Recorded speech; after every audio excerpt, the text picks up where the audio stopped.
Bueno, entonces, bienvenidos y bienvenidas a este segundo encuentro de piezas sueltas y queremos empezar con unos agradecimientos especiales. Primero a ustedes asistentes por estar ahí, por dar su granito a la discusión, el apoyo a la lectura y a las enseñanzas del psicoanálisis de orientación lacaniana en una sede de la nueva escuela lacaniana, específicamente en Medellín. Dos, al directorio de la sede que apoya de forma decidida nuestras actividades, a José Fernando, a Luz Elena, a María Isabel. Y tres, a la comisión de medios que se ha convertido en nuestro brazo derecho e izquierdo para todas las actividades que tenemos, a Luz Elena, a Marlon y Miguel, quienes con su trabajo aportan a hacer posible este momento y hacer la divulgación de una forma tan especial como la que ustedes recibieron, el afiche y las, digamos así, promociones del evento que permiten y facilitan en nuestro encuentro. Y finalmente, la comisión agradece a nuestras invitadas, quienes de forma decidida, después de nuestro primer encuentro, quisieron ofrecer su trabajo y su lectura en este espacio. Ellas son Liliana Bastidas Martínez y Cielo López Guerrero, amigas de la sede. Liliana es psicoanalista, magíster en etnoliteratura. Cielo, psicóloga, magíster en psicoanálisis, subjetividad y cultura de la Escuela de Estudios en Psicoanálisis y Cultura de la Universidad Nacional de Colombia. Ambas nos propusieron estos dos textos. El primero, Antígona de Sófocles, y el segundo, el apartado del Seminario 7 de Lacan, que se denomina La esencia de la tragedia, un comentario de Antígona de Sófocles. Tiene 3 capítulos, el 19 que se llama El brillo de Antígona, el 20 Las articulaciones de la pieza y el 21 Antígona en El entre dos muertes. Y hay una orientación que estas dos chicas nos hicieron y nos supieron transmitir al decirnos: la literatura nos enseña. Y nosotros no vamos a hacer, como decía Liliana, una psicología de Antígona ni del autor, sino rescatar de esto y de la obra de Antígona lo que ella nos enseña. Entonces las vamos a escuchar. Más o menos la logística tenemos y hemos organizado el evento así. Primero cada una presenta su trabajo, va a empezar Cielo y luego sigue Liliana.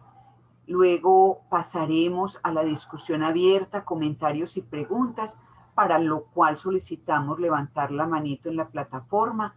Estamos acogiendo una sugerencia que nos hicieron y es dar un espacio más amplio a ustedes como participantes y a la discusión. Y por último, hacemos el cierre y las conclusiones. Tenemos un tiempo aproximado de 1 hora y media que creo que nos da. Y finalmente queremos invitarlos para el tercer encuentro, pero lo haremos en su momento. Vamos entonces a escuchar a Cielo y le agradecemos de forma anticipada este trabajo que nos quiere presentar. Te doy la palabra, Cielo.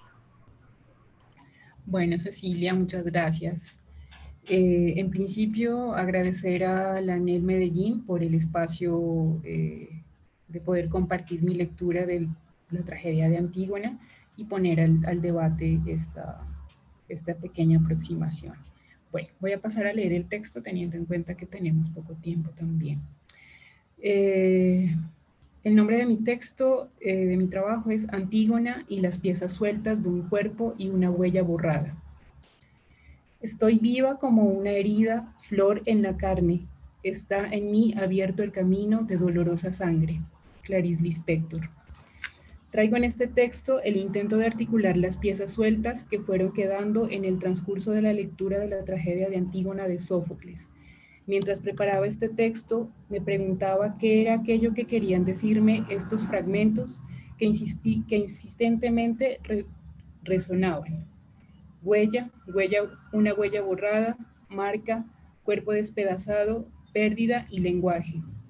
Hasta el momento en que todas ellas fueron encontrando por sí solas un lugar. No obstante, entre los espacios que queda entre una pieza y otra siguen acampando las preguntas, de manera que es posible que en esos resquicios resuenen las preguntas de cada uno de ustedes, y entonces sean ustedes quienes dispongan a mover las piezas, encontrar otras, quitar algunas de ellas y hacer presentes las que con seguridad, después de esta pequeña presentación, seguirán estando ausentes. Así, nuevamente la tragedia de Antígona quedará abierta a todas las posibilidades de interpretación. El rompecabezas que había resultado de la lectura remarcaba la importancia de 4 momentos que rearmaré del siguiente modo, mostrando la orientación por las claves otorgadas por cada una de las piezas que emergieron del texto. Preludio. Margarit Yourcenar, en la prosa lírica Antígona o La elección, nos va a permitir ubicar un breve preludio al texto de la tragedia construida por Sófocles, ya que muestra a una Antígona que justo la noche en que sus hermanos Eteocles y Polínice se darán muerte, cito, se dirige hacia Tebas como San Pedro a Roma, para dejarse crucificar. Atraviesa los 7 círculos de los ejércitos que acampan en torno a Tebas, deslizándose invisible como una lámpara en el rojo infierno.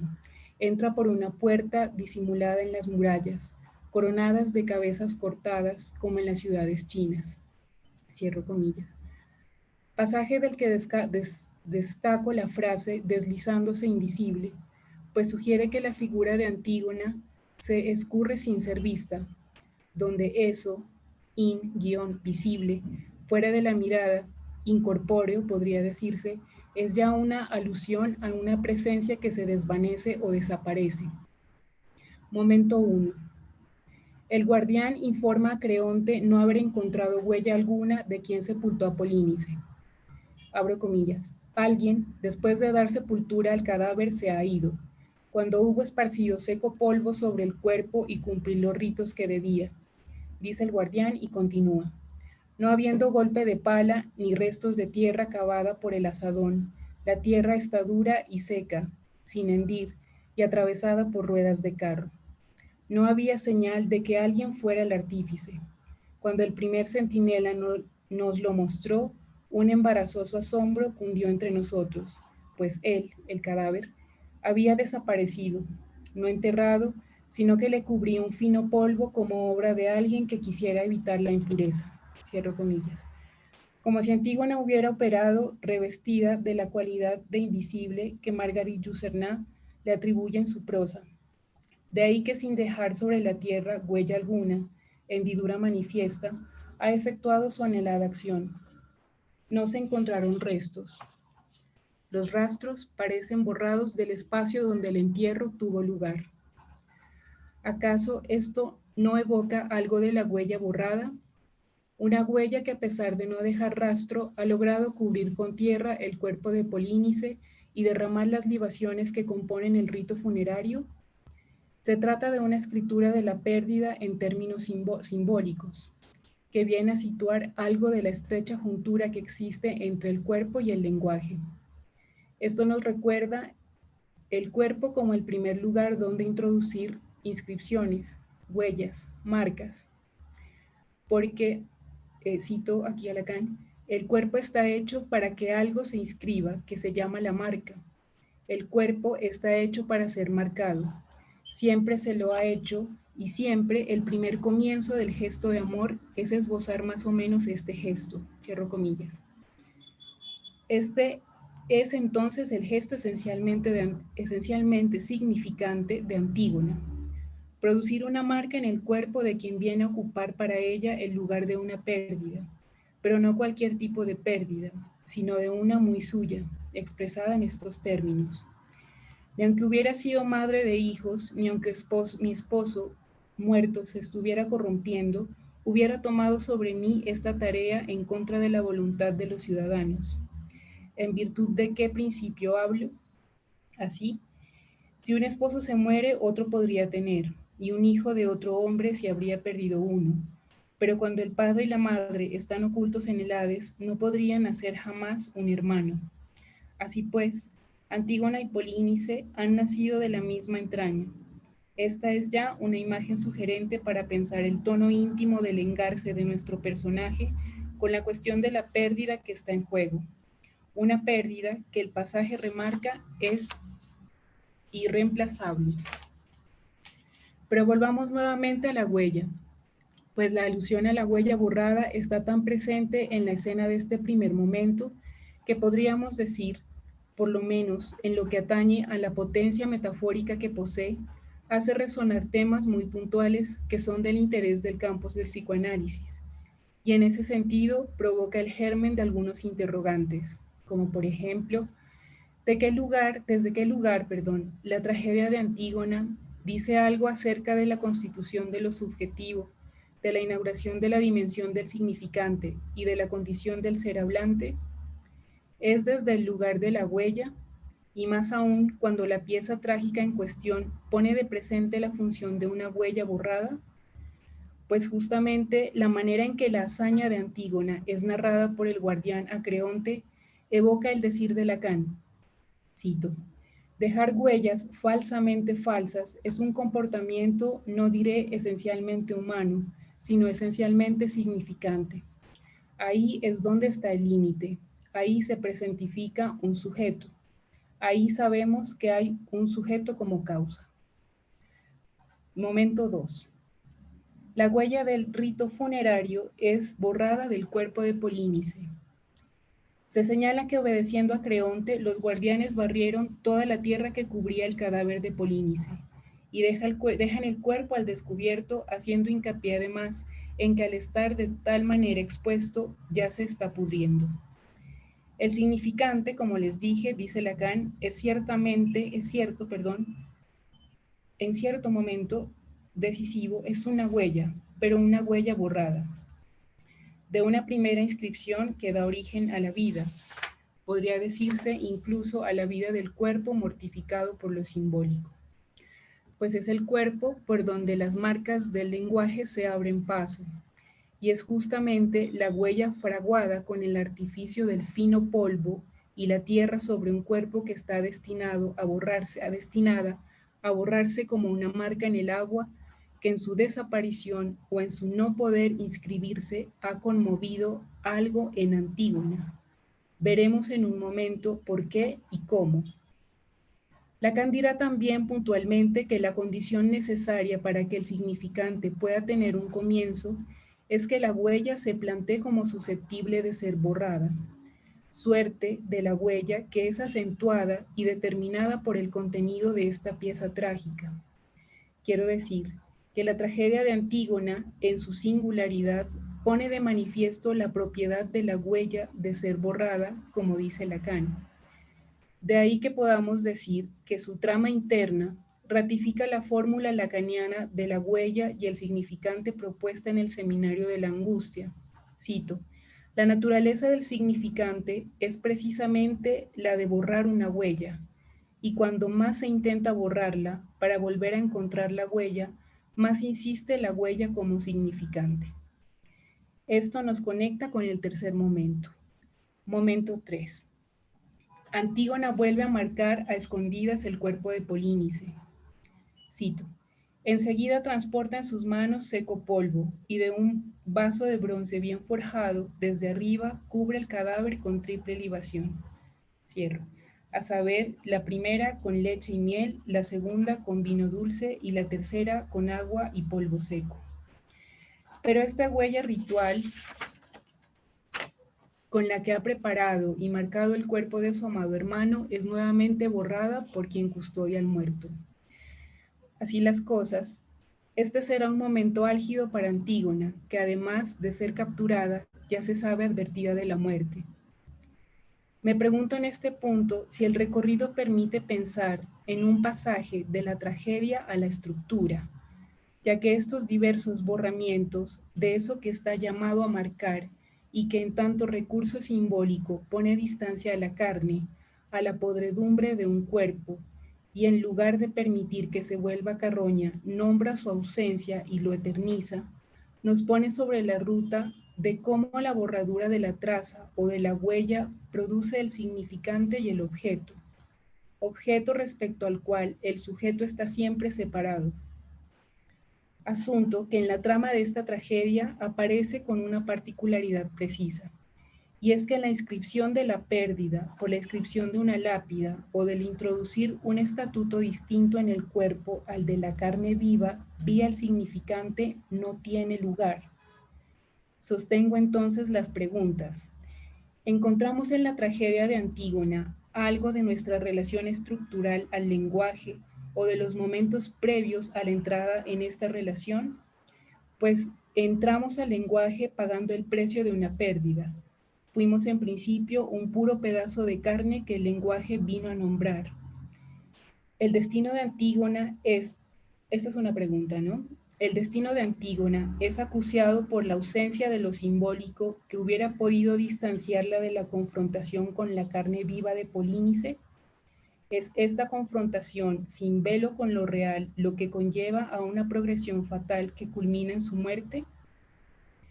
Pues justamente en la condición de Polínice, de aparecer ubicado como un cuerpo que no pudo ser marcado por lo simbólico de un rito, hay un eco de lo real del cuerpo que opera.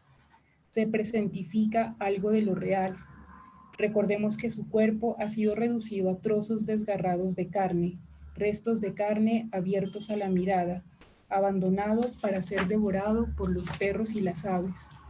Por tanto, Antígona no es convocada por esa pérdida únicamente por el amor filial, sino porque está en juego en ella algo de lo real estructural. Ese cuerpo la convoca y le concierne profundamente de otro modo.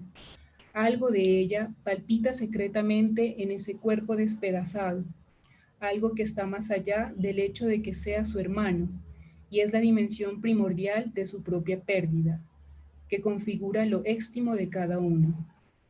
De manera que podemos captar algo del sujeto del inconsciente en la relación a esa pérdida originaria, en la confrontación de Antígona con ese cuerpo despojado de un velo de lo simbólico, adviniendo además un efecto de desconocimiento ahí donde ella confluye con Polínice o con lo que queda de su cuerpo despedazado en el lugar de aquello que cae, en el residuo.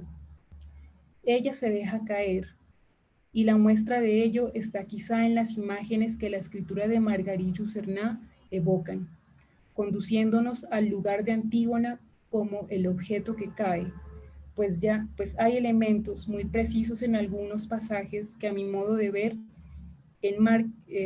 remarcan esta ubicación de Antígona, así como la confirmación del lugar de desecho encarnado por Polínice y la juntura de él y Antígona en el lugar de lo que ha caído, del pedazo de cuerpo. Las referencias a Polínice y a Antígona aparecen en el texto de esta autora despojadas de lo que podría ser su unidad corporal y subrayan lo residual del cuerpo. Cito: aún estando muerto, Polínice existe igual que el dolor. Ya no acabará ciego como Edipo, ni vencerá como Eteocles, ni reinará como Creonte. No puede inmovilizarse, solo puede pudrirse, vencido, despojado, muerto, ha alcanzado el fondo de la miseria humana. Cierro comillas. De ella dirá, cito: ella se desliza por las calles vacías a causa de la peste del odio, sacudidas en sus cimientos por el paso de los carros de asalto, trepa hasta las plataformas en donde las mujeres y las niñas gritan de alegría cada vez que un disparo respeta a uno de los suyos. Su cara exangüe entre las largas trenzas negras ocupa un lugar en las almenas, en la fila de las cabezas cortadas. Cierro. Vemos pues en esta última parte del pasaje citado que ella se ubica al mismo nivel de las cabezas cortadas, y ocupar ese lugar la convoca en su estatuto de objeto separado del cuerpo. Además, cito, Creonte, dirá Margarillo Cernat, la expulsa a las alcantarillas, a las catatumbas, cierro. Con lo cual advertimos que en las dos versiones, la de Sófocles y la de esta autora, Antígona es reducida al lugar del objeto residuo, al desecho, lo que ha de caer. Enseguida vendrá esta imagen que permite pensar e interrogar la confluencia de los lugares, o por lo menos pensar la relación sujeto-objeto más allá de la alusión de completud que sugiere el pasaje. Cito, los dos inocentes de las leyes, escandalosos ya en la cuna, envueltos en el crimen como en una misma membrana, tienen en común su espantosa virginidad, que consiste en no ser ya de este mundo. Sus dos soledades se encuentran exactamente igual que dos bocas en un beso. Ella se inclina sobre él como el cielo sobre la tierra, volviendo a formar así esa integridad del universo de Antígona. Un oscuro instinto de posesión la inclina hacia ese culpable que nadie va a disputarle. Sobre todo esta parte es la que me parece más interesante. Por otro lado, aparecen en ascenso otros signos de lo fragmentario y real corporal, pues la ciudad misma está atestada de imágenes de descomposición. En lugar del resplandor de Efeso, aparecen imágenes de muslos desprendidos de los huesos, bolsas de hiel que vuelan por los aires, altares de la ciudad contaminados con la sangre del cadáver que han traído los perros y las aves. Las aves se despedazan sangrientamente unas a otras con sus garras, y los altares son altares de carne ardiente, a través de los cuales Tiresias presiente venir la desgracia. Luego, Antígona se precipita hacia el momento de darse muerte. Momento 4. Por la decisión de Creonte, no solo se da muerte a sí misma, sino que antes de darle fin a su infortunio, algo de la huella viene nuevamente a percutir. Cito, la llevaré allí, donde la huella de los hombres esté ausente, y la ocultaré viva en una pétrea caverna, ofreciéndole el alimento justo, para que sirva de expiación, sin que la ciudad entera quede contaminada. Cierro. Pregunto en este punto, ¿se encuentra despojada de la huella de lo humano? Llama la atención el modo en que Antígona se da muerte, ya que permite dejar planteada la pregunta de que si frente al hecho de no poder marcar con el gesto del significante los restos del cuerpo de Polínice, marca el suyo con el ahorcamiento, con la marca irreparable de la muerte. Antígona, pregunto, ¿trae entonces un eco de algo de lo insondable de aquello que nos hace humanos? Quizás su tragedia es la de estar tomada por la incidencia de las primeras huellas indelebles del lenguaje sobre un cuerpo, o la no operatoria de ellas, la falta de esa función del velo del lenguaje como recurso que la distancie del puro real presentificado en el cacho de carne al que se reduce Polínice. Cierro con esta pregunta mi presentación. Eso era lo que tenía para compartirles. Gracias. Gracias, cielo. Bueno, creo que vamos apuntando las preguntitas para que demos lugar a el aporte de Liliana y luego ponemos en discusión ambos textos y ambos trabajos. Entonces, Liliana, tienes la palabra. Buenas noches. También reitero mi agradecimiento a Ceci, Juan Fernando y Claudia que nos encuentra con nosotros por el espacio para poder compartir y también trabajar un poco más esas inquietudes que me ha suscitado en este caso Antígona. La lectura de la tragedia Antígona de Sófocles y del apartado La esencia de la tragedia, un comentario de Antígona del Seminario 7, La ética de Lacan, que les propongo, es una lectura entre otras, más que intertextual, éxtima, término que justamente Lacan conceptualiza en este seminario, eso más íntimo y más exterior. Una lectura éxtima que viene bien en la relación entre estos textos y con otros textos, pero también en tanto se trata de una lectura cercana en el trayecto de una investigación íntima sobre la ética del biendecir, la música y la poesía, la escritura, el abismo entre el cuerpo y el lenguaje, que también ha sido un acercamiento a Antígona en el curso del tiempo, desde la música, en el encuentro con la ópera Antígona de Karl Orff, desde una mirada académica de esta tragedia relativa al conflicto armado, encuentros literarios en conexión con el psicoanálisis y recientemente una indagación sobre lo insoportable del cuerpo y de la no relación sexual y sobre la teoría lingüística, no sin el goce, que plantea Lacan acerca de la langue y el parler respecto al final de análisis de la que encuentro algunas trazas en la lectura de la tragedia y del apartado del Seminario 7.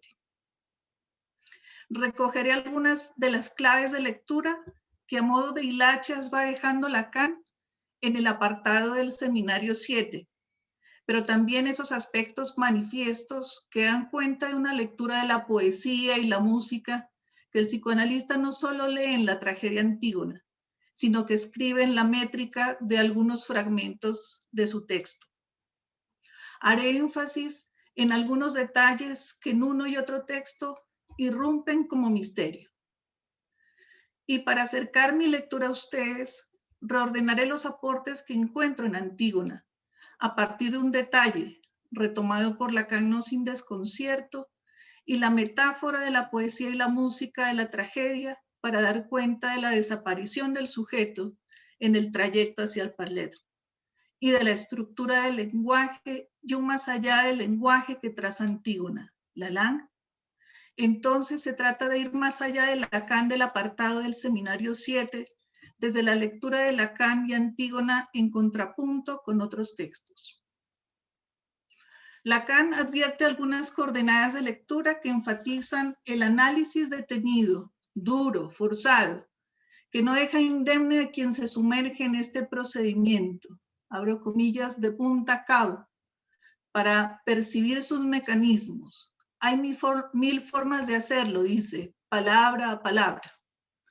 Recorrido a través del cual destaca el lugar primordial que otorga Antígona, abro comillas, más allá de los diálogos, más allá de la familia y de la patria, más allá de los desarrollos moralizantes, es ella quien nos fascina con su brillo insoportable, con lo que tiene, que nos retiene y que a la vez nos ve en el sentido que nos intimida, en lo que tiene de desconcertante esta víctima tan terriblemente voluntaria. Cierro comillas. Más adelante precisará que hay en Antígona, en primer término, está Antígona. Al finalizar el apartado en el complemento, alude al conejo y la galera como metáfora para dar cuenta de su lectura de Antígona, que, abro comillas, hace surgir del discurso analítico lo que no está en él. Y al referirse al procedimiento de exploración de Antígona, lo caracteriza como un poco duro, un poco coriáceo, que consiste en meter a los participantes, ¿no? Eso es añado, hacer con ellos el trabajo forzado con el texto. Esto les atravesará la piel. Cierro comillas.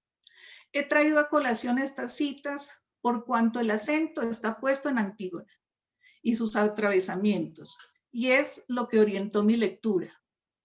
Iniciaría el recorrido de forma inversa a partir de ese detalle, Niobe, que encuentro en la tragedia y en el apartado del Seminario 7, para releer a través de él, no en él, ese trayecto hacia el ya nadie, ya planteado por Lacan antes de este seminario, en el Seminario 6, el deseo, su interpretación, y cercano en el tiempo en Subversión del sujeto y dialéctica del deseo.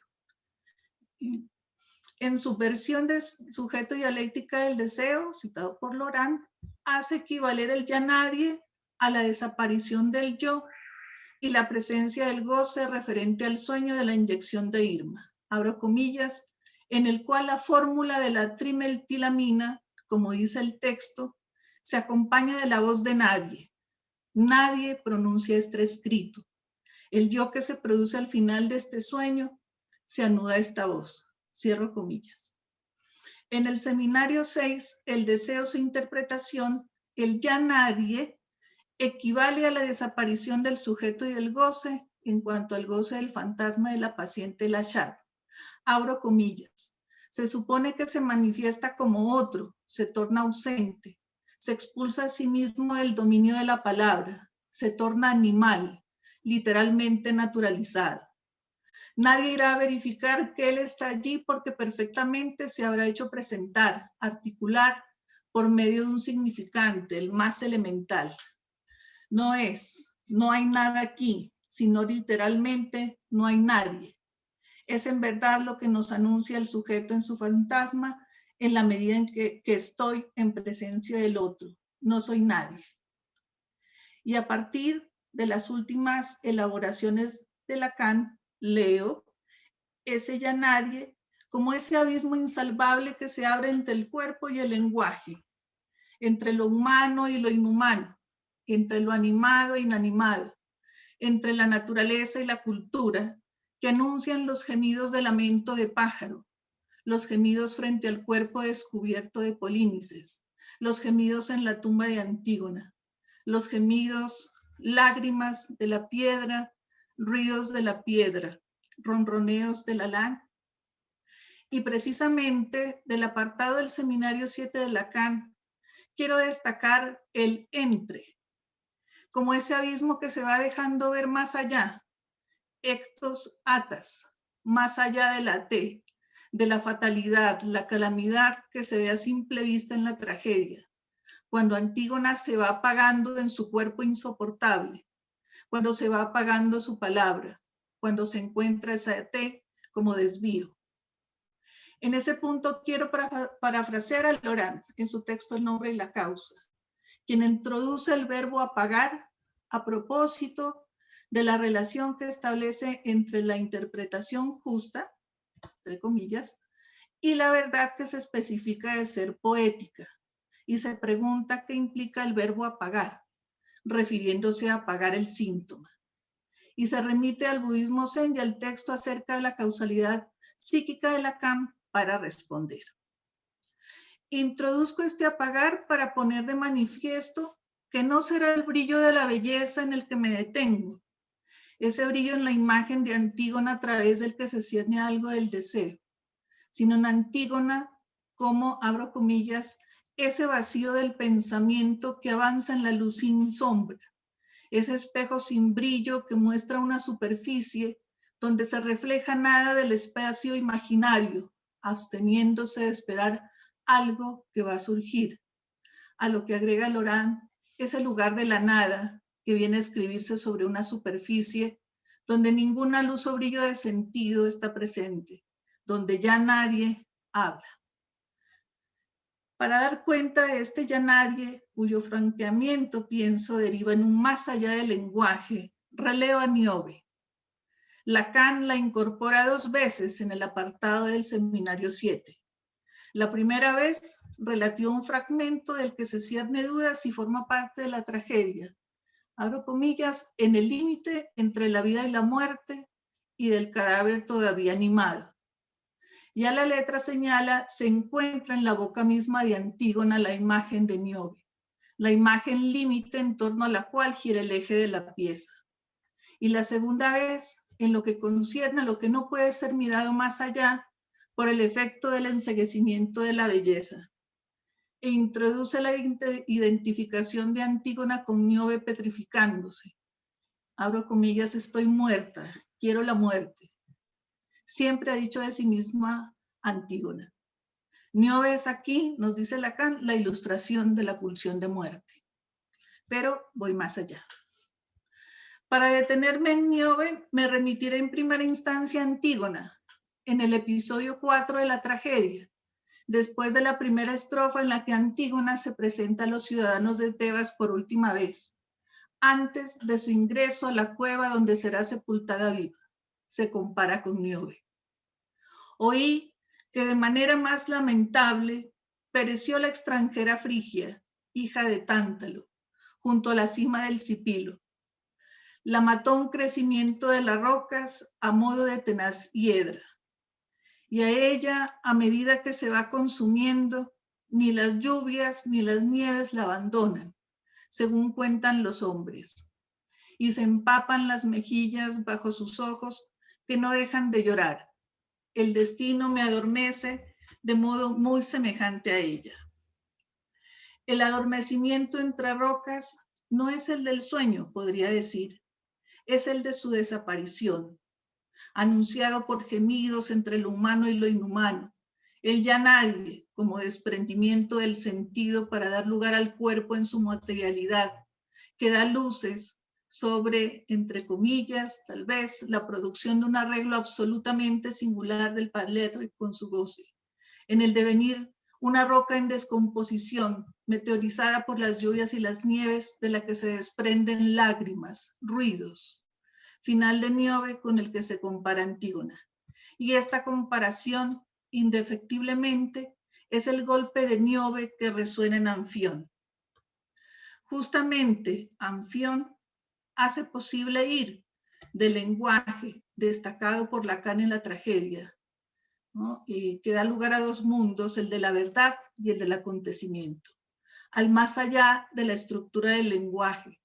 Leer su genealogía nos lleva a entrelazar la estructura musical, estructura de la tragedia, estructura del poema, estructura de la ciudad, estructura del lenguaje, y cernir cómo resuena Níobe Antígona en el soporte mismo de esas estructuras como anterioridad. ¿Cuál es el nexo de Anfión con Antígona Níobe? Anfión es hijo de Antíope y Zeus, hermana de Nicteis, cuya descendencia está marcada por la maldición proferida por Dionisos, descendencia de la que forma parte Antígona.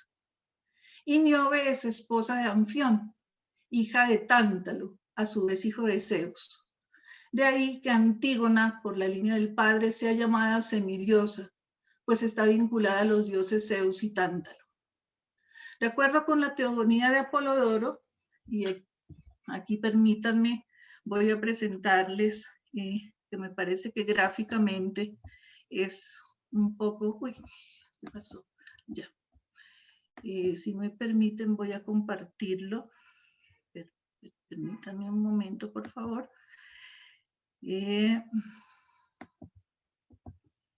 Vamos a ver.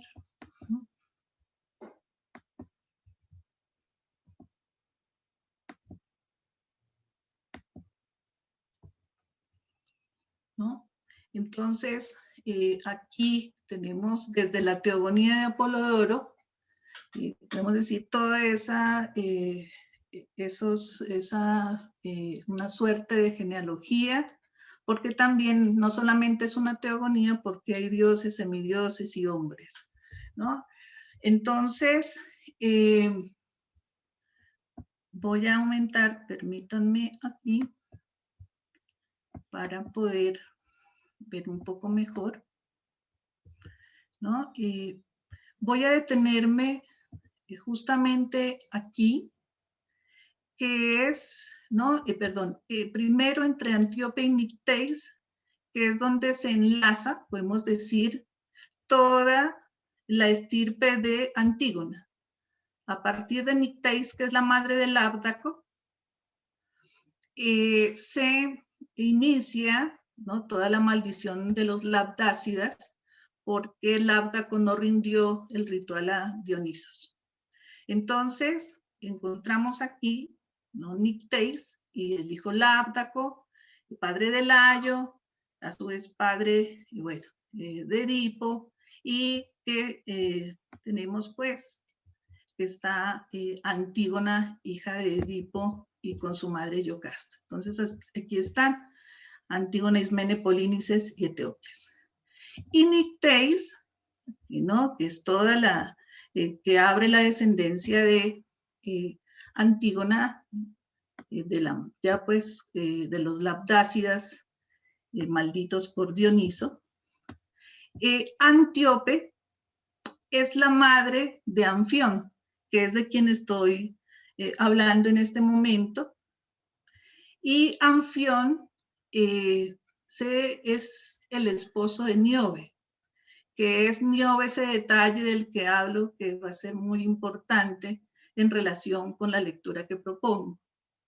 Anfión, Níobe es hija de Tántalo, que a su vez es hijo de Zeus, ¿no? Entonces, por el lado de la esposa de Anfión, podemos decir, está el dios Tántalo, ¿no? Pero Anfión es hijo de Antíope, ¿no? Y Zeus.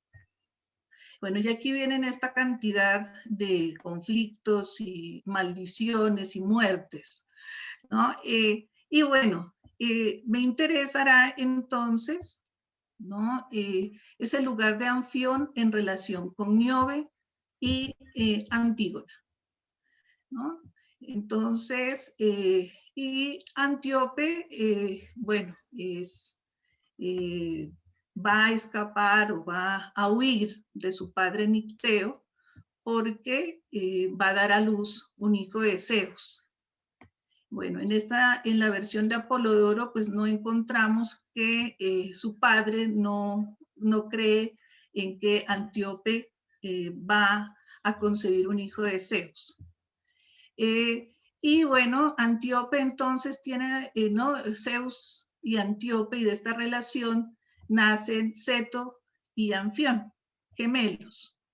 Y bueno, y a partir de aquí voy a tratar de, como de leer para ubicar un poco, ¿no? Traigo esta imagen para que lo que voy a leer no suene tan denso. Bueno, entonces, de acuerdo a la teogonía de Apolodoro, Anfión es hermano gemelo de Ceto, hijos de Antíope y Zeus. Su abuelo es Nicteo, hijo de Notio y hermano de Lico, padres de Nicteis, casado con Polidoro, rey de Tebas, fruto de cuya unión nació Láptaco.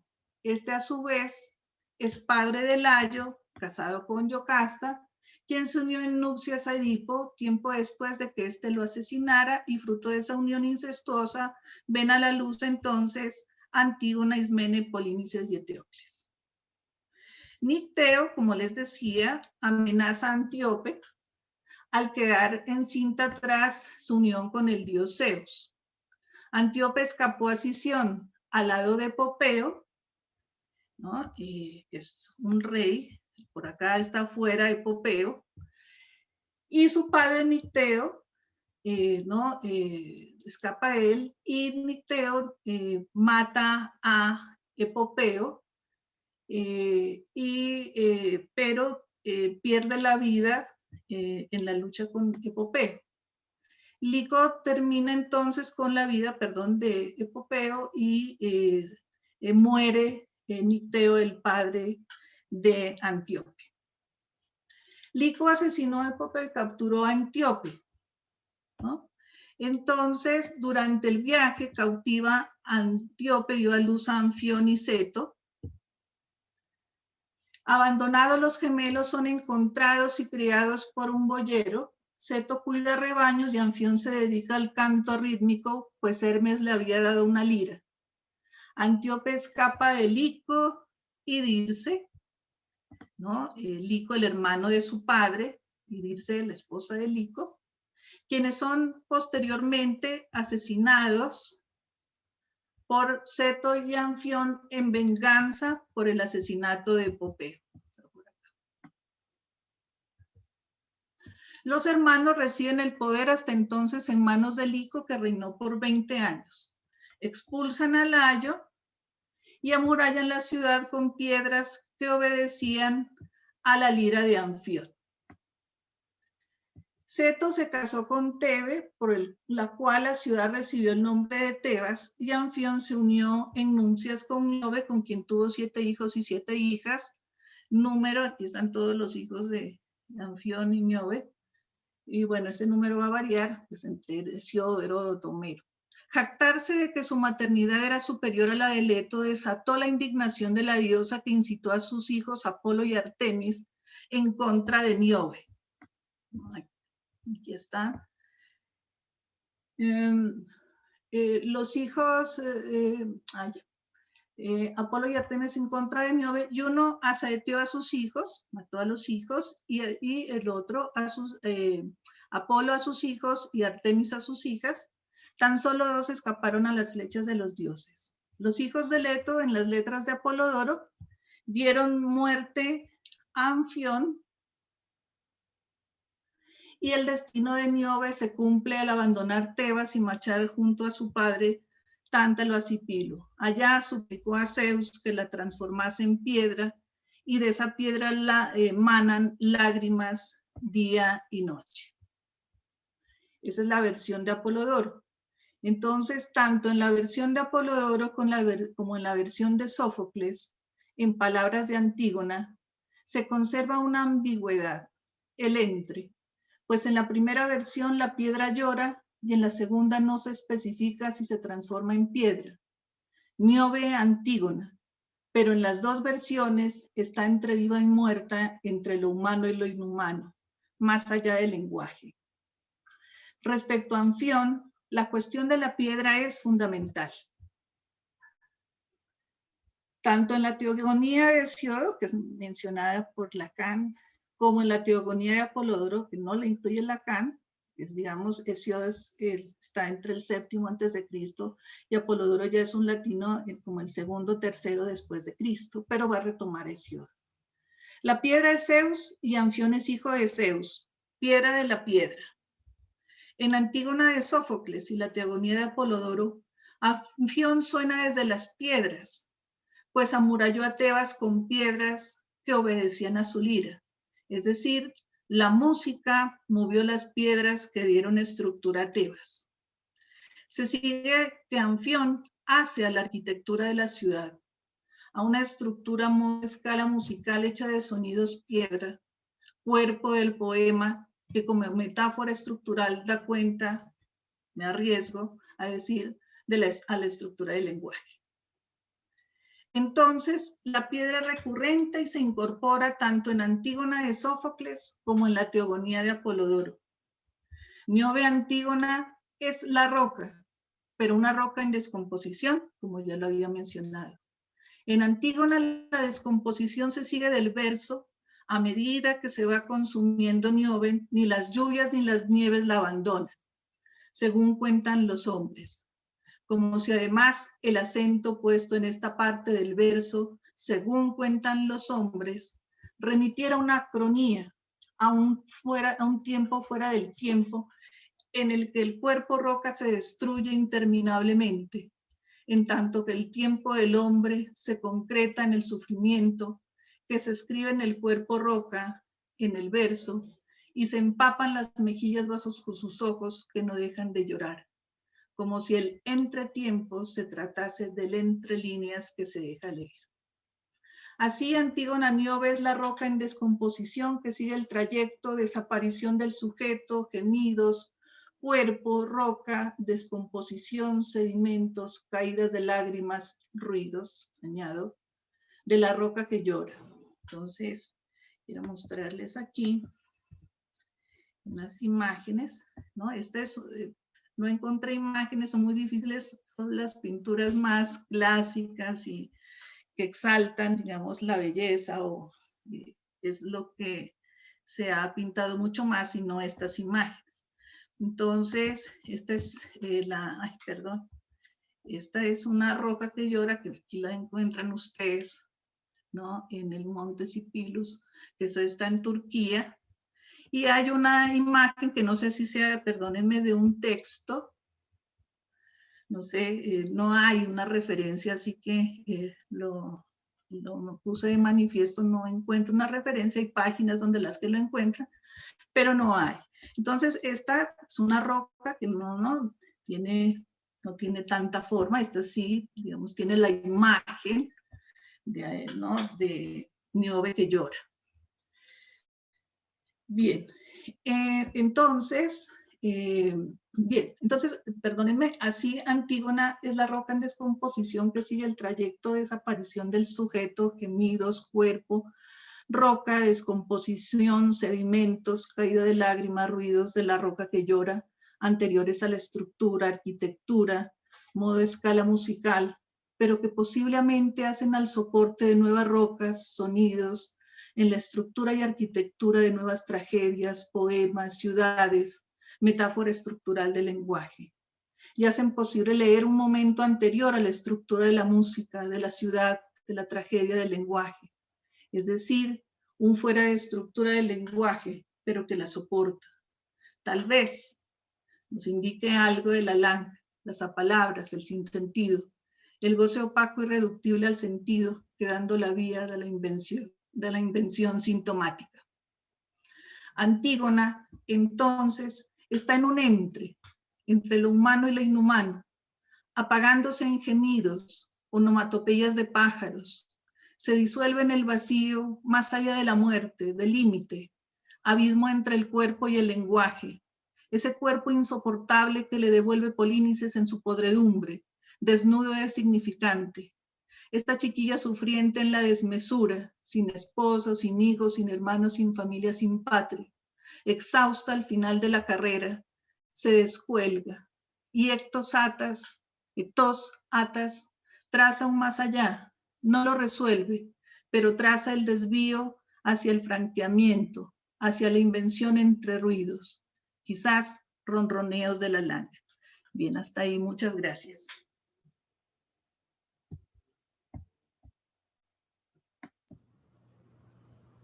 Mil gracias, Liliana.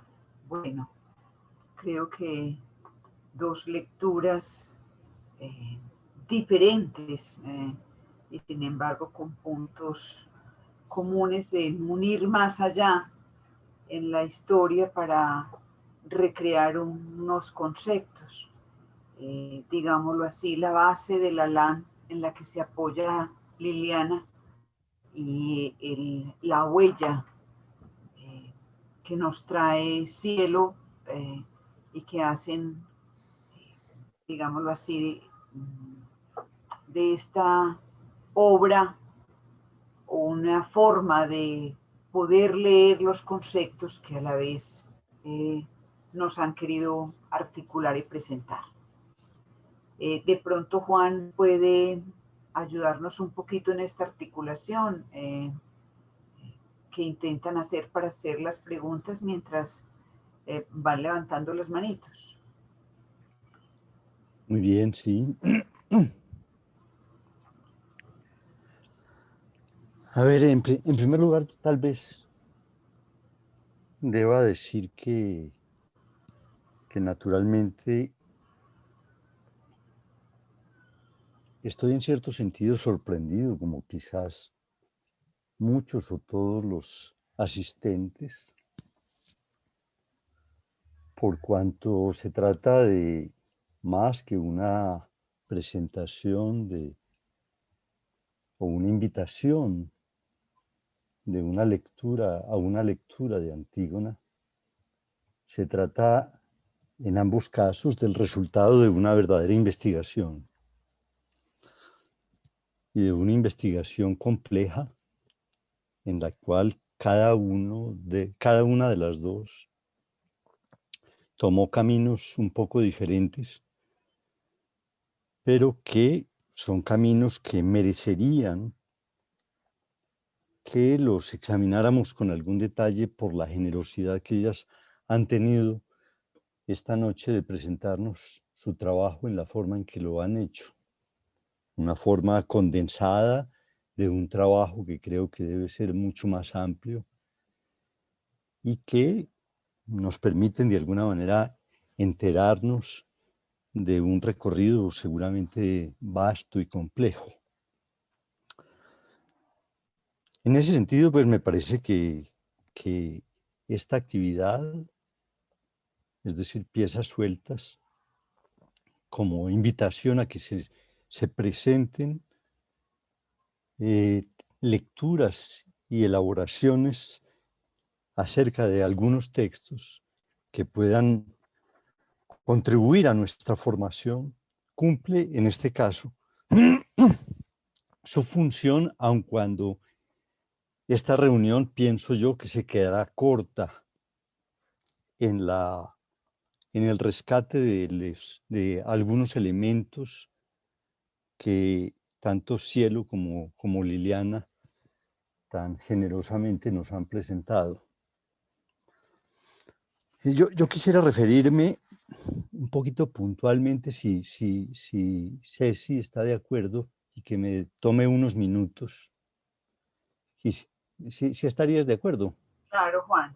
mientras la gente se anima a conversar y también de pronto para que le preguntemos, pero rico si nos puntúa algunas cositas. Yo quisiera particularmente destacar algunos puntos, quizás con el olvido de algunos otros. A ver, yo resumo el trabajo de Cielo titulando sus 4 partes, que son en realidad 5. Son 4 momentos con un preludio.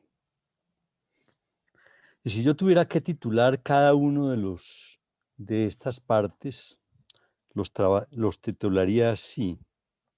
Al preludio como Antígona la invisible. El momento 1 como la huella borrada.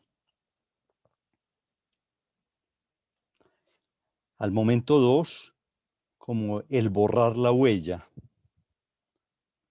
Al momento 3 lo residual del cuerpo. Y al momento 4 como hasta lo inhumano. Quizás en ese sentido sea muy atrevido decir que estas serían las formas en que yo condenso las partes que Cielo extrae. Y que me parece que están todas estas partes articuladas de 2 maneras. Uno, por un hilo conductor que me parece que lo extrae Cielo de la lectura que hace Marguerite Yourcenar de Antígona. Y el otro, de la extracción que hace Cielo de una teoría de la huella en particular en Lacan, tomada especialmente de los seminarios 6, 10 y 14. Me parece que comprendo de esa forma el texto que nos ha presentado Cielo, que me parece un texto supremamente interesante, particularmente por una razón que a mi juicio es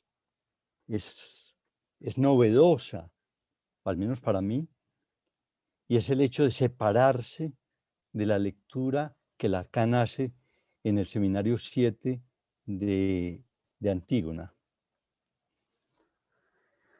La perspectiva general que yo en ese sentido entiendo que elabora Cielo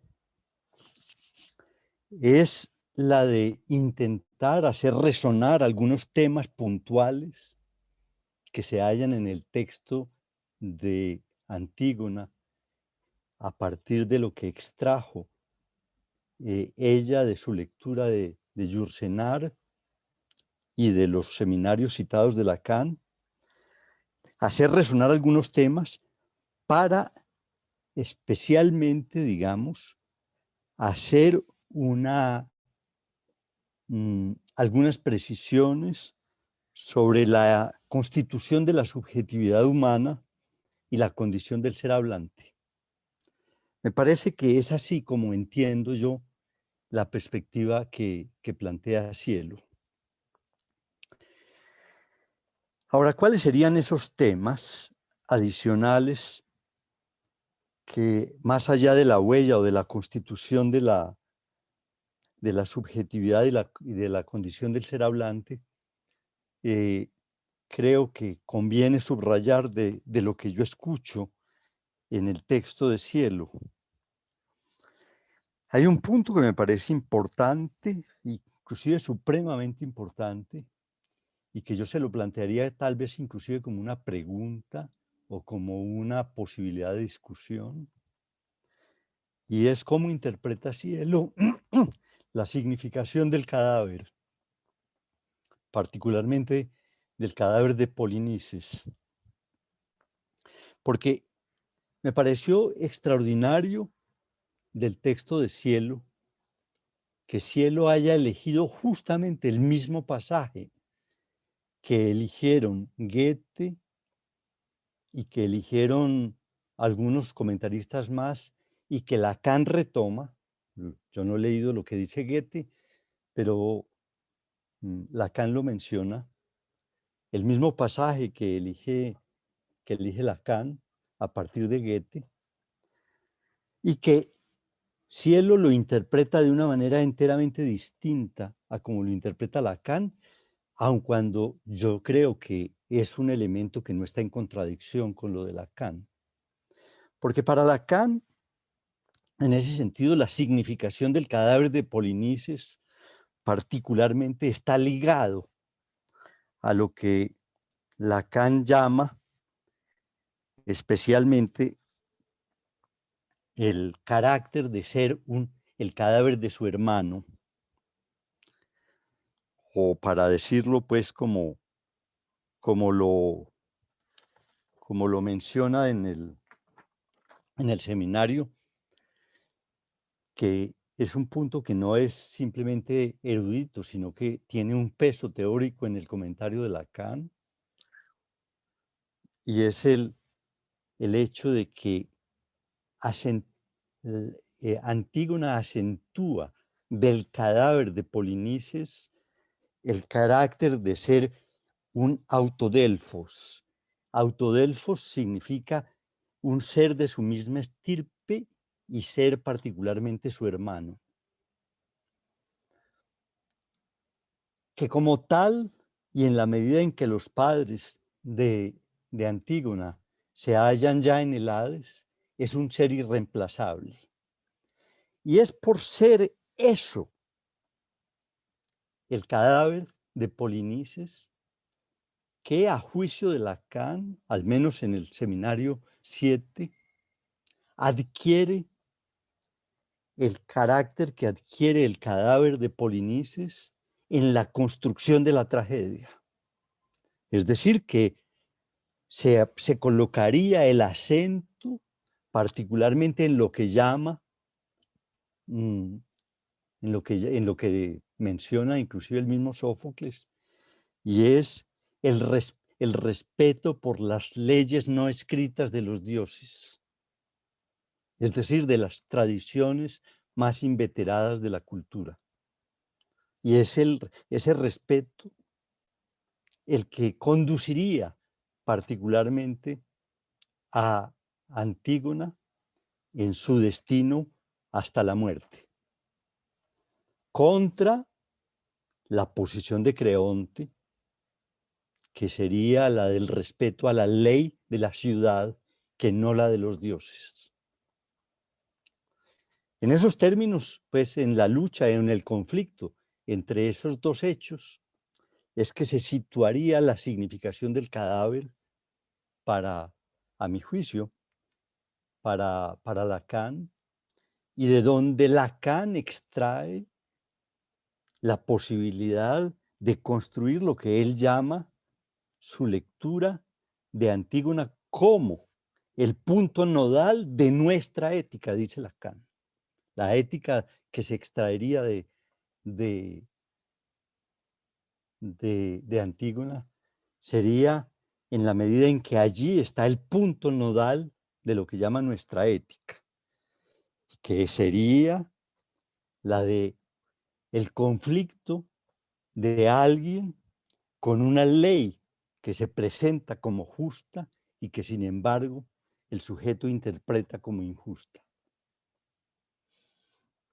Me parece que es allí pues donde adquiere esa significación del cadáver, pero ciertamente para Cielo, el cadáver, más que en esa lógica que acabo de describir, como vinculando el cadáver a la estirpe y la significación de la estirpe, y en esto evoco algo de lo de Liliana, que Liliana nos hizo un despliegue muy importante sobre la ascendencia de Antígona.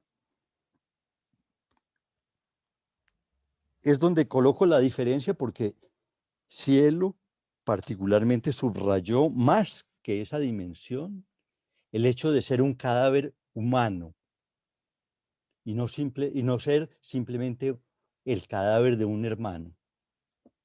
Y en esa oposición entre la significación del cadáver como la significación de un cadáver que adquiere el valor que adquiere para Antígona como el cadáver de su hermano, a diferencia de la forma en que lo interpreta Cielo, que es el cadáver de un ser humano.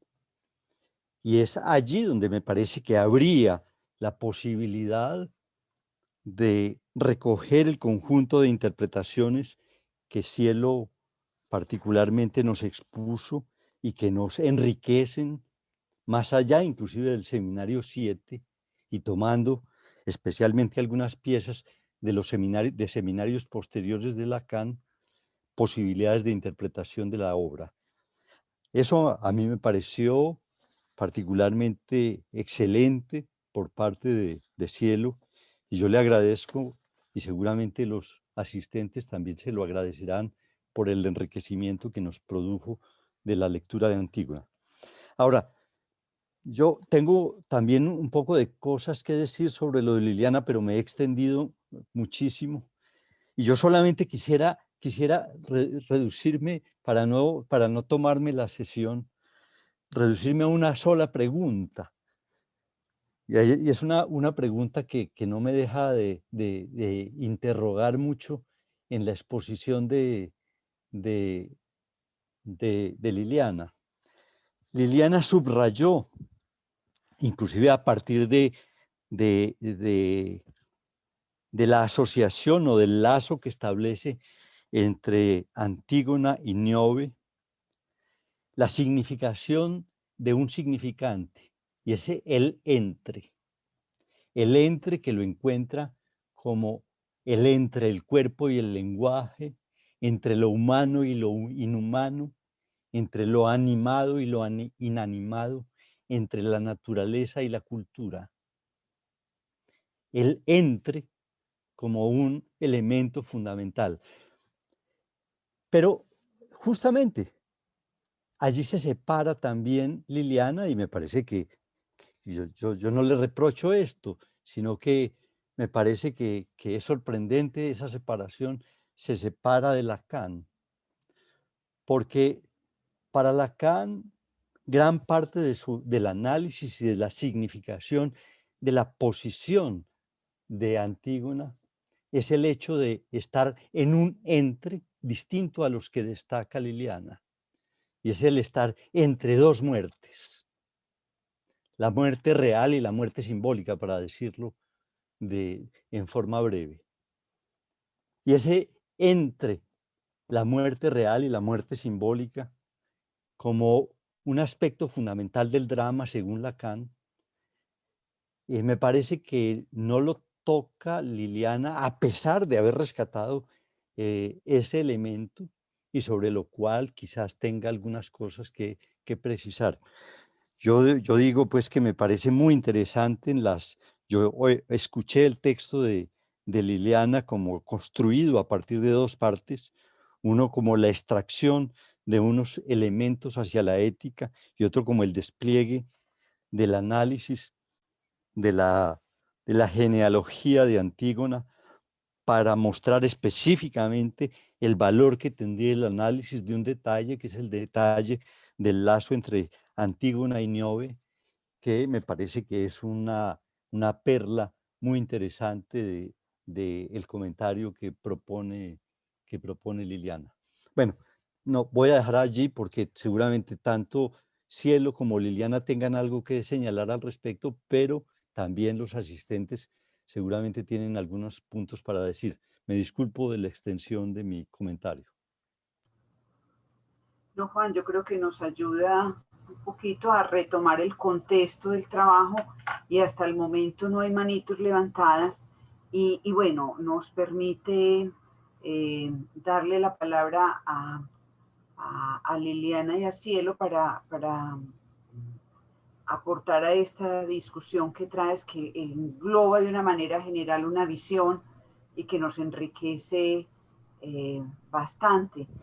Hay preguntita, pero muy puntual, comparada con esto que nos trae discusión y que quería, me surgió de la lectura del trabajo de Cielo, porque lo unía a nuestras jornadas pasadas, las marcas de lo traumático, y me pareció, y recordaba el trauma es la marca del hombre, pero es el que inscribe al sujeto en el orden del lenguaje, y a la vez esa huella que deja como resto de lo que no se puede reabsorber en lo simbólico, que es algo de lo que me evocaba el trabajo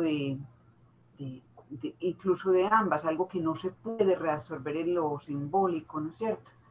Y le quería preguntar a Liliana si entonces Antígona nos enseña en lo que pasa cuando no es posible escribir algo en el orden del significante, y si nos pudiera dar un poquito las consecuencias de ello, y qué diferencia nos puede ella aportar con esta investigación que ha realizado entre lo que es la huella y la marca, si hay diferencias que en determinado momento en su lectura a veces veo que se pueden confundir, huella y marca.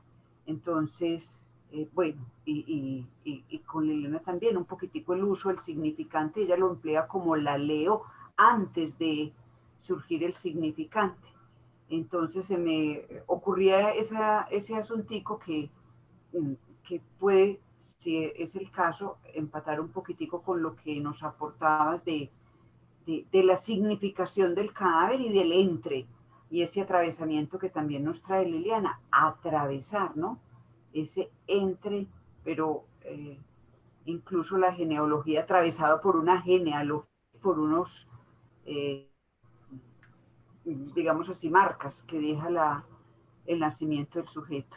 Bueno, entonces no sé si Cielo toma la palabra primero, luego Liliana, y miramos a ver si nos surgen entonces otras preguntas. Bueno, muchísimas gracias por el comentario, por la pregunta también, porque de hecho incluso estos nombres, esta manera de nombrar cada una de las partes que usted sugiere, me parece que me permiten a mí también reorganizar, ¿no? Un poco como qué habría digamos, de esencial en cada uno de esos momentos. Y creo que estos nombres, estas maneras de nombrar me permiten un poco pensar en eso, ¿no? Para seguir desarrollándolo también. Respecto a la pregunta de cómo pensar ahí la significación del cadáver, yo digamos que sí, así como todo lo que escribí en este texto, haciendo caso un poco como a lo que resuena, ¿no? Ahí. Este pasaje, que en efecto sí es el pasaje que toma Lacan, ¿no? Para poder explicar o dar pues, como la luz de su interpretación de cómo, de por qué, digamos, de cuál sería el lugar, ¿no? de Polínice en relación a Antígona, o digamos, sí, qué lugar tendría, ¿no? Para Antígona, Polínice. Justamente él va a remarcar la cuestión de que se trata del valor de Polínice, pero en relación al lenguaje, es decir, señala más de una vez en el texto de que se trata de ese valor, pero que ese valor está dado es por el lenguaje, ¿sí? Entonces, digamos que en principio yo señalaba justamente, ¿no? Que hay algo ahí de esta cuestión de que haber nacido de las mismas entrañas lo pone a Polínice en relación a Antígona en un lugar de excepción, claramente, ¿no? Porque justamente esa pérdida sería irreparable, digamos, irreemplazable por eso. Pero a mí lo que me llama la atención justamente del abordaje que hace Lacan en esa parte es que él, al remarcar el asunto de que el valor que tiene Polínice para Antígona es un valor que solo está dado para el lenguaje, por el lenguaje, perdón. De hecho, aquí yo tengo el fragmento, no lo coloqué en el texto, pero lo tengo por acá. Él dice, Lacan dice, cuando trae justamente esto de Polínice, dice, ese valor es esencialmente del lenguaje. Fuera del lenguaje ni siquiera podría ser concebido. Entonces, esto es justamente lo que a mí me hacía interrogar cómo aparece Polínice en el desarrollo o en la trama, digamos, de la tragedia de Antígona, porque lo que yo veo ahí, lo que yo encuentro ahí es justamente que Polínice aparece despojado de algo del lenguaje, o sea, aparece despojado de ese revestimiento del lenguaje, ¿sí? Y por eso yo planteo ahí que no es solamente lo que conmueve, digamos, a Antígona, no es simplemente el hecho de que sea su hermano, porque finalmente lo que está diciendo Lacan es que toda esa realidad de que también sea su hermano es una realidad que pasa justamente porque pasa por el lenguaje. Y lo que yo veo es que en la tragedia, Polínice, al ser reducido, digamos, por la decisión de Creonte a que quede abandonado sin la posibilidad de que algo del rito funerario pueda llevarse a cabo, creo que ese es un signo de que ha sido despojado de algo del lenguaje, no se le permite, digamos, pasar por el lenguaje para obtener de eso algo de una ausencia simbólica, ¿no? Que lo eternice para los suyos, digamos, para Antígona, por ejemplo, en este caso. Entonces creo que ese despojo justamente es lo que me hace abordar esa parte con la pregunta de qué es lo que se presentifica entonces ahí. O sea, si es un pedazo de cuerpo, es un pedazo de cuerpo, digamos, un pedazo de carne, pero que no está, no hay algo de la función del lenguaje que revista ese trozo, digamos, queda separado ese trozo, ¿no? Digamos, como fuera del lenguaje, justamente, ¿no? Porque incluso el edicto de Creonte dice, bueno, que nadie lo llore, que nadie lo entierre, ¿no? Y todos estos elementos... Perdón, cielo, pero eso no igualaría el cadáver de Polinices con cualquier pedazo de carne que llevan los perros o las aves a las montañas de Carroña. Yo siento que de alguna manera lo pone claro en ese lugar, justamente pero porque el rito simbólico se le ha sido negado. Sin embargo, yo siento que Antígona se conmueve es justamente porque para ella ese hermano sí tiene un valor en lo simbólico, ¿sí? Pero justamente no es eso justamente lo que hace que la pieza sea un discurso sobre Antígona y su lucha con Creonte, con la ley injusta y con la defensa de las leyes no escritas de los dioses, y no simplemente una lucha por el sepultamiento de un cadáver cualquiera.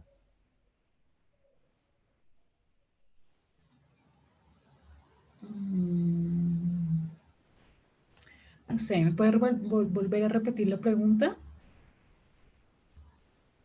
Si se despoja de la significación del cadáver para Antígona, la significación simbólica que tiene ese cadáver para Antígona, y la lucha que ella emprende, que es la lucha que permite construir toda la lógica de la pieza y que le hace decir a Lacan, por ejemplo, que la heroína sin duda es Antígona y no Creonte, que Creonte es el que intenta igualar a Polinices a cualquier pedazo de carroña, pero que el sentido fundamental de la obra es mostrar el valor simbólico que tiene el cadáver en la condición humana y cómo esa construcción, esa relación con esa relación simbólica con el cadáver es la que de alguna manera permite el hilo de la trama en todas sus dimensiones,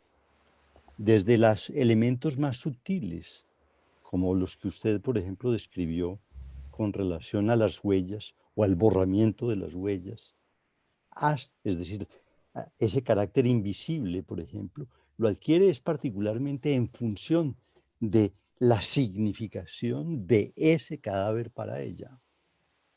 Porque de resto podríamos decir que si se trata de una defensa de un pedazo de carne, no tendría sentido que ni Antígona ni Polinices jugaran el papel que juegan en la obra, ¿o no?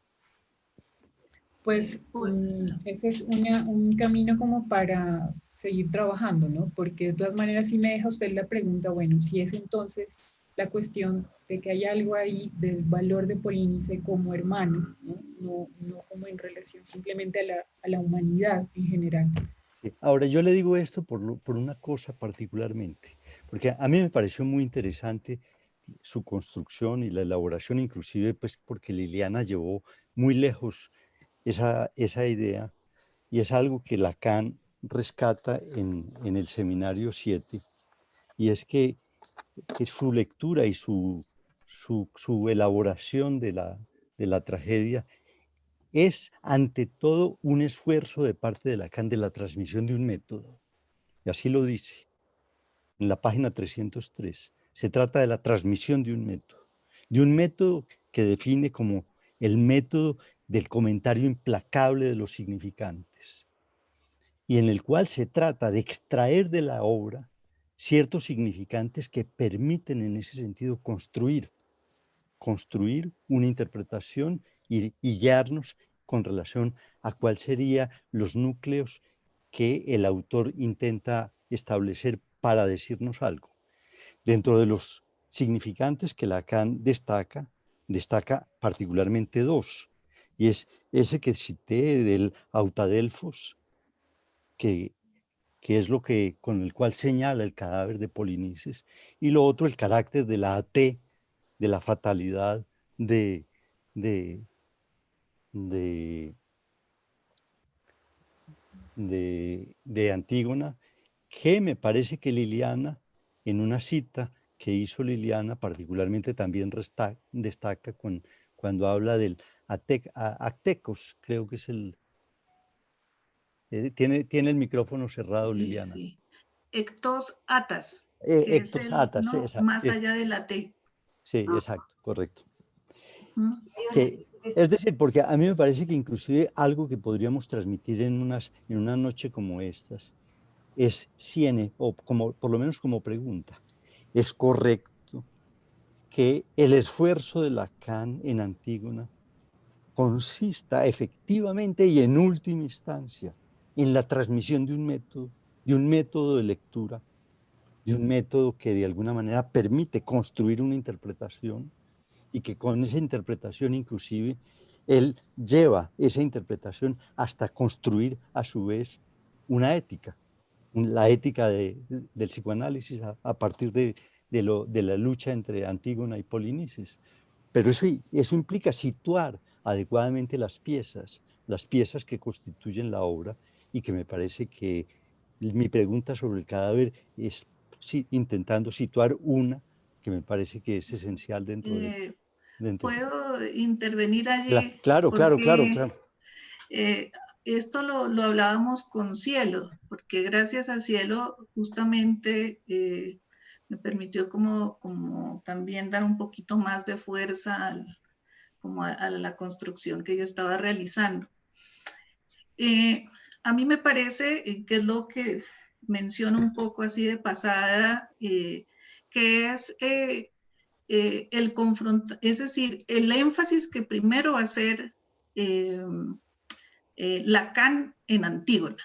Eso es, digamos, destacado cuando dice ni familia, ni moral, ni patria, ¿no? Y en ese sentido, releo, digamos, la cuestión del cadáver en relación con que se confronta justamente con la desnudez sin símbolos, ¿no? Es decir, donde no hay símbolo. Es decir, que no necesariamente hay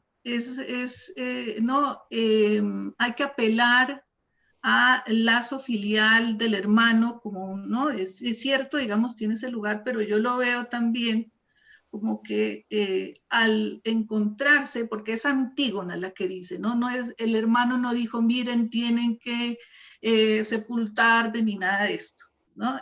Es Antígona.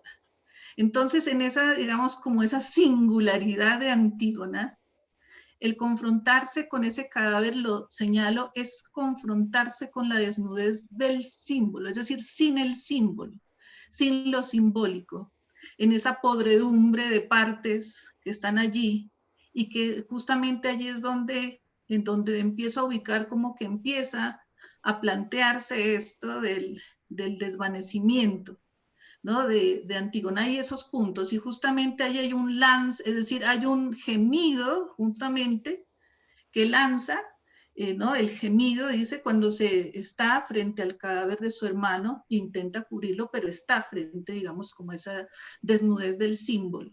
Pienso yo que en ese sentido, es decir, no sé, bueno, ¿no? Si sea posible hacer esa lectura.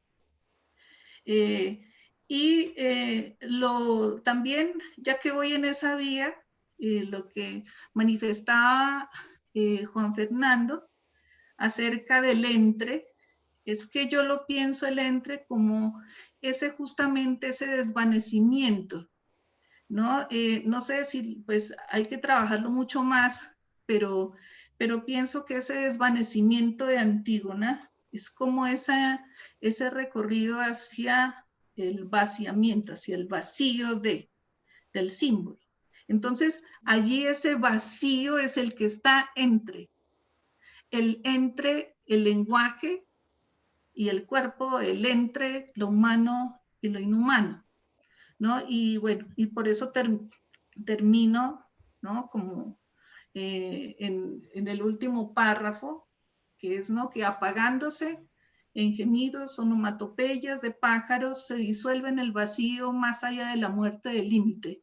Ella misma, digamos, como delineando en ese encuentro en el abismo, es decir, como si ella se abre abismo, o algo así, entre el cuerpo y el lenguaje, porque hay un insoportable del cuerpo que le devuelve Polinices, hay un insoportable del cuerpo en la cueva, y ella justamente allí se descuelga, se ahorca, ¿no? En ese sentido es que leo el entre, ¿no? A partir del ya nadie, desvanecimiento, vacío, que se abre allí ella, ¿no? Y digo entonces por eso que electos atas traza un más allá, ella no lo resuelve, pero traza el desvío hacia el franqueamiento, hacia la invención, como entre ruidos, ¿no? Como entre ronroneos, que son esos que van dejando esos gemidos por allí, de los pájaros, pero también, ¿no? Porque remite el gemido a los pájaros y el pájaro, entonces, entre lo animado y lo inanimado. Entonces es algo como que bueno, todavía me hace preguntas sobre esto, ¿no? Como que me lleva por esa vía, y bueno, lo planteo, digamos, porque lo comentaba con Cielo, que justamente el que haya acudido a la confrontación de Antígona frente al cadáver de su hermano, y ese énfasis que justamente señalaba justamente todas esas como solo me faltó esa cita de Juan Fernando respecto a ese método de lectura, ¿no? Yo lo hablo como claves de lectura que va arrojando Lacan, incluso que deja abierta, ¿no? Esa apertura, dice hay mil formas, y bueno, tiene, digamos, bueno, ¿no? Su construcción, pero nos deja también esa posibilidad, ¿no? Y que por eso me atreví a hacer, digamos, como irse más allá, por supuesto, basándome en esos elementos que va dejando por allí Lacan. Muy bien, bueno, creo que también hay un comentario, no sé si José ya parece que se fue, pero quisiera leerlo para terminar, que nos dice también a modo de cierre un poquito, sabiendo que hay preguntas y que van a quedar preguntas, pero que nos motiven al trabajo y a continuar. Pero bueno, el tiempo a veces nos impide continuar en una conversación que pudiéramos quedarnos un poquitico más de tiempo, pero sí quería leerlo, no sé, que nos deja algo del encuentro y que José Fernando nos lo deja en el encuentro y dice: en la experiencia de lo real, en la psicoanalítica, escribe, el significante acá es algo que proviene del lenguaje, algo asemántico, no unido a otro significante. Es un significante absoluto y separado del otro, como ilustra Antígona, quien se dice rebelde al orden de la ciudad. En el punto en el que se sitúa, apunta a lo único. Está consagrado al uno solo. Y su separación del orden de la ciudad significa que está en un sitio donde el otro no existe. Momento en que el sujeto se realiza en tanto aquel que no espera la ayuda de nadie y que en el orden patológico. En el orden de las pasiones se traduce por el desamparo o el desasosiego absoluto, por el hecho de ya no estar atado a nadie. Y termina: en nuestro país hubo y hay Antígonas. El nuestro ha sido un país plagado de creontes. Es bien especial esta lectura, ¿no? Son muchas las mujeres que, frente a la violencia que han sufrido sus comunidades durante los siglos, han levantado su posición y han logrado diferenciarse y oponerse al olvido. Ellas portan la memoria de los desaparecidos, los desplazados y los presos políticos. Han desafiado el poder y la ley, primero del conquistador, luego del español, ahora del paramilitar o del tirano, y asume las consecuencias. Saludos y muchas gracias. Bueno, y Jimena, no había alcanzado a verlo, pero Jimena está ahí, ¿quiere leerlo?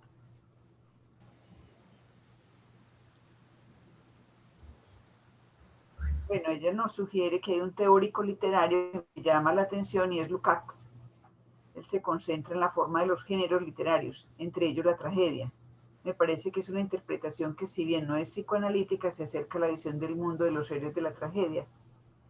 Bueno, que mil gracias, Jimena, nos da otro acercamiento. Bueno, no sé si a modo de cierre alguno de ustedes quiere decir unas palabras.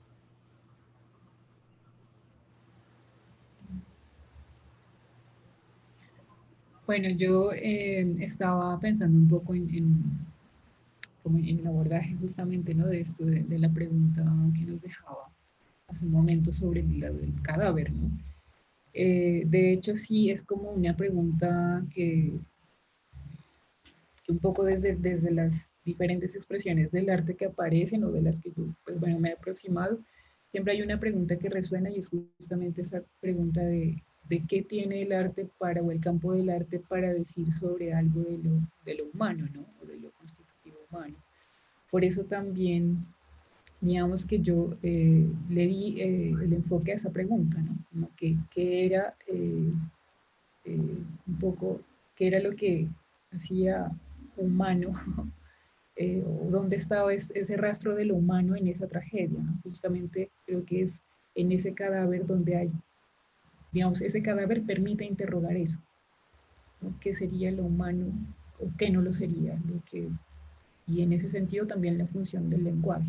Entonces dejaría eso ahí, pues, digamos, como presente. Y acá respecto al otro comentario también, donde evoca eh, algo de las posibles lecturas que uno también podría encontrar en la tragedia, ¿no? Que creo que hay muchos temas que podrían ahí abordarse. Incluso es muy interesante, por ejemplo, Lacan lanza muchos visos, como muchos destellos para pensar algo de la mirada también, ¿no? Porque igual trabaja lo bello, hay algo ahí de la mirada, de la luz, bueno, que no lo desarrolla mucho, pero creo que son como puntos importantes. Pero también, por ejemplo, cuando yo pensaba esta cuestión del cadáver despojado de lo simbólico y qué es lo que eso mueve, digamos, ¿no? En el otro, en este caso, bueno, en Antígona, justamente me hacía mucho eco también cómo esta tragedia permite pensar esto se puede pensar en el contexto también del conflicto, ¿no? En nuestro país, digamos. Eso me resonaba muchísimo porque creo que permite pensar justamente en estas cosas que pasan con los desaparecidos, donde no hay posibilidad de hacer, de permitir que haya algo del rito funerario ahí, que ponga como un pequeño velo a eso que puede resultar insoportable, pero insoportable también porque convoca algo de nuestro propio real ahí también. Bueno, eso diría para no extenderme más. Muy bien, mil gracias. Bueno, creo que excelente lo que nos dice Cielo y nos deja los interrogantes entre lo humano y lo humano. Lili, Cielo, mil gracias por hacer esta lectura y ayudarnos a retomar de nuevo Antígona y encontrarle las aristas que nos han funcionado y que nos permiten llevarnos estos cuestionamientos. Bueno, también queremos invitarlos a nuestro próximo encuentro que va a ser en mayo 25, y que hay dos personitas que han querido hacer el trabajo de lectura y son Felipe Acosta y Jader Flores, que van a trabajar el artículo de Miller, Efecto Retorno sobre la psicosis ordinaria. Artículo que pueden encontrar en internet y le pueden decir revista Consecuencias y allí lo encuentran. Entonces, rico que con este tiempito podamos acercarnos a esa lectura y bueno, y a las preguntas que su lectura nos puedan generar. Bueno, mil gracias a todos y un abrazo y una buena noche.